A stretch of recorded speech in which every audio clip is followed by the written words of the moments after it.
ja istutame siis ringi need kannad, mis on juba piisavalt suureks kasvanud, et tahavad juba sellest potist kuskil natuke suuremasse potti kolida. 2 tükki on ma juba ümber istutanud ja näitan ka. Kõigepealt panen siis alla põhja ühe kihi uut turbamulda. Minul on siin tomati turvas, seda ma väga hindan. Nii, selle peale natukene hobusesõnniku väetist või kanakakat, sõltub kumba teil on. Päris mõlemat vist ei ole mõtet panna, aga ükskõik kumba teil on. Nii, siis paneme veel ühe kihi mulda, et ta nüüd kohe need juured ei hakkaks kokku puutuma selle väetisega. Nii, raputan siit pealt natuke ka seda liiva vähemaks.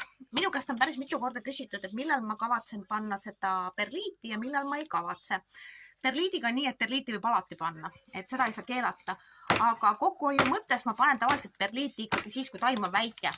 Ja kui taim on juba piisavalt suureks kasvanud, siis mul ei ole enam mõtet teda nii väga poputada seal. Ja siis ta saab täitsa iseseisvalt hakkama, et see on ikkagi rohkem alguses hõhutuseks. Nii, koputame siis ta siit läbi, et ta topsi küljest lahti tuleks, sest juured on päris pikad, alt väljas. Ma ei taha nendele haiget teha. Nii, sikutame nüüd natuke. Nii.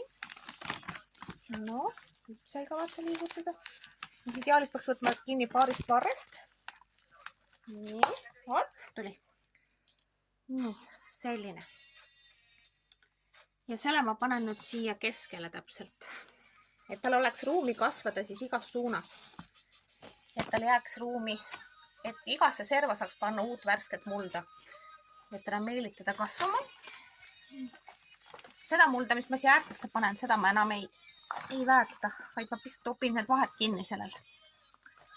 Ja esialgu ma kastan samamoodi, ma kastan ainult seda väikse ringi, mis tal siin see uus muld on. Tema enda peale ma ei pane, sest ma tahan, et ta ajaks kiiremini juured sinna, kus see uus osa on, et ta hakkaks suuremaks kasvama. Pealt võib muidugi pärast hiljem panna uuesti veel ühe kihi, seda liiva. Liiv on mul siis eelkõige leinasääskede jaoks, et nad ei tahaks sinna pottidesse munema minna. Et see liivakiht on nagu väga hästi talvel vastu pidanud. Nii, vahepeal sopsutame. Eelkõige pigistame just siit servad kinni. Need on kõige olulisemad. Nii, üks oluline asi on muidugi alati veel ümber istutamisel. Et võtta ära siit see kleps ja kleepida siis siia teiste juurde, sellele potile uuele peale. Sellepärast, et pärast ei mäleta mitte keegi, mis seal poti sees kasvab. Mida ma veel natuke panen juurde, on orhidee.